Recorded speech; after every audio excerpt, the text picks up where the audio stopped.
வணக்கம். நான் மெய் ஜோதிட ஆலோசகர் கே கார்த்திகேயன் கள்ளக்குறிச்சியிலிருந்து பேசுகிறேன். ப்ரொஃபஸர் டாக்டர் விமலன் சாரோட நேரடி ஸ்டூடெண்ட்டு. இன்றைக்கு நாம் பேசப்போகும் தலைப்பு 12 பாவங்களில் குரு இருந்தால் என்ன பலன்கள் என்று நம்ம பார்க்க போகிறோம். 1ஆம் பாவத்தில் குரு கௌரவம், புகழ், மதிப்பு, மரியாதை என்று சொல்லக்கூடிய அந்த 1ஆம் பாவத்தில் குரு இருக்கும் பொழுது அதிக பலவான் ஆகவும் நல்ல தீர்க்காயுள் உடையவனாகவும் நன்றாக ஆராய்ந்து காரியங்களை செய்யக்கூடியவனாகவும் புத்தியும் வித்தையும் கல்வியும் அறிவும் தீரமும் உள்ளவனாகவும் பூஜ்யம் உள்ளவனாகவும் இருப்பான். 1ஆம் பாவம். 2ஆம் பாவம் என்று சொல்லக்கூடிய தனம், வாக்கு, குடும்பம் என்று சொல்லக்கூடிய இந்த இடத்தில் குரு இருக்கானா ருசி அறிந்து சாப்பிடுபவன், வாக்கு சாமர்த்தியம் உடையவன், நல்வாக்கு உடையவன், நல்ல சரீரம் உடையவன், அழகான முகம் அமைப்பு உடையவன், லட்சணம் பொருந்திய முகமமைப்பு உடையவன், தானம் செய்பவன், பிரசன்னம் உள்ளவனாகவும் குரு இருக்கிறான். 3ஆம் பாவம் என்று சொல்லக்கூடிய தைரியம், வீரியம், வேகம், இளைய சகோதரர்கள் என்று சொல்லக்கூடிய இந்த 3ஆம் பாவத்தில் குரு இருக்கும் பொழுது காரியங்களில் ஜெயமில்லாதவன், லோபி, சகோதரர்களால் ஜெயிக்கப்பட்டவனாகவும் அக்னி மாந்தம் உள்ளவனாகவும் பாப கர்மத்தை செய்யக்கூடியவனாகவும் இந்த குரு விளங்குகிறான். 4ஆம் பாவம் என்று சொல்லக்கூடிய பூமி, நிலம், வீடு, வண்டி, வாகனம், கட்டுக்காலிகள் என்று சொல்லக்கூடிய இந்த 4ஆம் பாவத்தில் குரு இருக்கும் பொழுது பந்துக்களும் வாகனங்களும் சுகமும் புத்தியும் அனுபவமும் சம்பத்தும் உடையவனாகவும் சத்துருக்களை ஜெயிக்கக்கூடியவனாகவும் இந்த குரு விளங்குகிறான். 5ஆம் பாவம் என்று சொல்லக்கூடிய அறிவு, தெளிவு, புரிதல், கற்பனை, காதல், கேளிக்கைகள், வேடிக்கைகள், வினோதங்கள், விளையாட்டுகள் என்று சொல்லக்கூடிய அந்த 5ஆம் பாவத்தில் குரு இருக்கும் பொழுது புத்திரர்கள் உடையவன், பந்துக்கள் உடையவன், அறிவு கூர்மை உடையவன், தைரியம் உடையவன், பிரயோஜனமான காரியங்களை செய்யக்கூடியவன், எவ்விடத்திலும் சுகம் உடையவனாக இருக்கிறான். 6ஆம் இடம் என்று சொல்லக்கூடிய அதாவது பிரச்சனைகள், இடையூறுகள், போராட்டங்கள், வம்புகள், வழக்குகள், வம்புகள், வழக்குகள், அப்புறம் கடன்கள், நோய்கள் என்று சொல்லக்கூடிய இந்த 6ஆம் பாவத்தில் குரு இருக்கும் பொழுது தோல்வி அடைந்தவன்,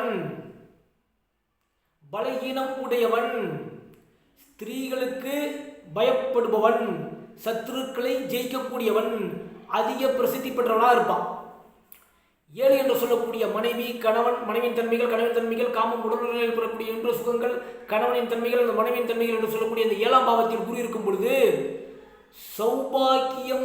சௌபாக்கியமும் சௌந்தரியம் உடைய களத்திரத்தோடு கூடியவன், நன்றாய் பேசக்கூடியவன், வித்துவானாகவும் அதிக பிரசித்தி பெற்றவனாகவும் அந்த குரு விளங்குகிறான்.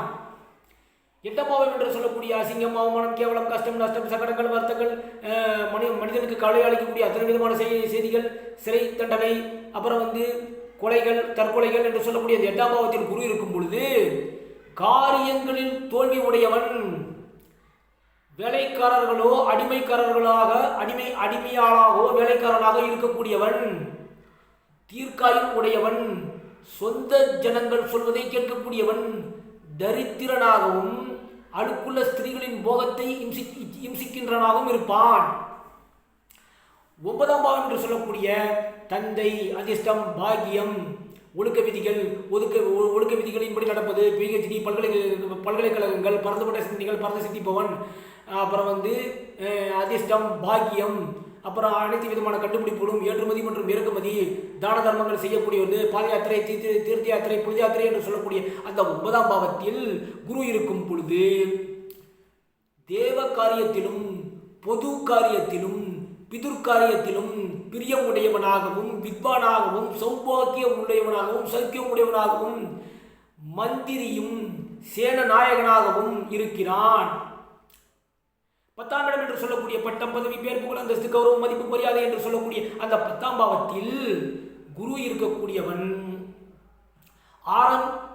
ஆரம்பிக்கின்ற அனைத்து விதமான காரியங்களையும் தன் இஷ்டம் போல பூர்த்தி செய்யக்கூடியவனாகவும் எல்லா உபயோகங்களோடு கூடியவனாகவும் அதிக சேபம் உடையவனாகவும் சுகமும் தனமும் உடையவனாகவும் போகமும் வாகனங்களும் உடையவனாகவும் கீர்த்தி உடையவனாகவும் புகழ் உடையவனாகவும் பட்டம் உடையவனாகவும் பதவி உடையவனாகவும் இந்த குரு அவனை ஆக்குகிறது. 11 என்று சொல்லக்கூடிய லாபம், மூத்த சகோதரர்கள், வெற்றி, செல்வாக்கு, பெரும் பதவி என்று சொல்லக்கூடிய அந்த 11ஆம் பாவம் தான் நினைத்தது நிறைவேற்றிக் கொள்ளக்கூடிய அந்த 11ஆம் பாவத்தில் குரு இருக்கும் பொழுது அதிக வாகனங்களும் அதிக வேலையாட்களும் அதிக தனவரவுடன் கூடியவனாகவும் இருக்கிறான். அதிக கல்வி உடையவனாகவும் அதிக புத்திரர்கள் உடையவனாகவும்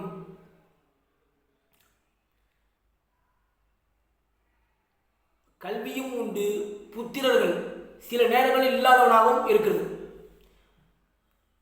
சரி, 12ஆம் பாவம் என்று சொல்லக்கூடிய இந்த குரு செலவுகள், அலைச்சல்கள், பயணங்கள், இடமாற்றங்கள், காணாப்புதல், வீணாப்புதல், ஓடிப்போதல், கரைந்து போதல், இல்லாமல் போதல், மறைந்து போதல், பதிவு செய்திருத்தல், பன்னிடைத்தல், மருத்துவமனை நிறுத்தல், அலைச்சல்கள், பயணங்கள், இடமாற்றங்கள் என்று சொல்லக்கூடிய இந்த 12ஆம் பாவத்தில் குரு இருக்கும் பொழுது சோம்பேறியாகவும் ஜனங்களினால் ஒதுக்கப்பட்டவனாகவும் எல்லோரையும் துவேஷிப்பவனாகவும் கண்டித்து பேசுபவனாகவும் எல்லாவிடத்திலும் சேவை செய்யக்கூடியவனாகவும் இந்த குரு விளங்குகிறான்.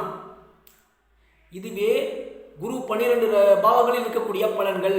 சப்ஸ்கிரைப் பண்ணுங்க, ஷேர் பண்ணுங்க, பெல் ஐக்கானை கிளிக் பண்ணுங்க, உடனுக்குடன் கமெண்ட் பண்ணுங்க. நன்றி, வணக்கம்.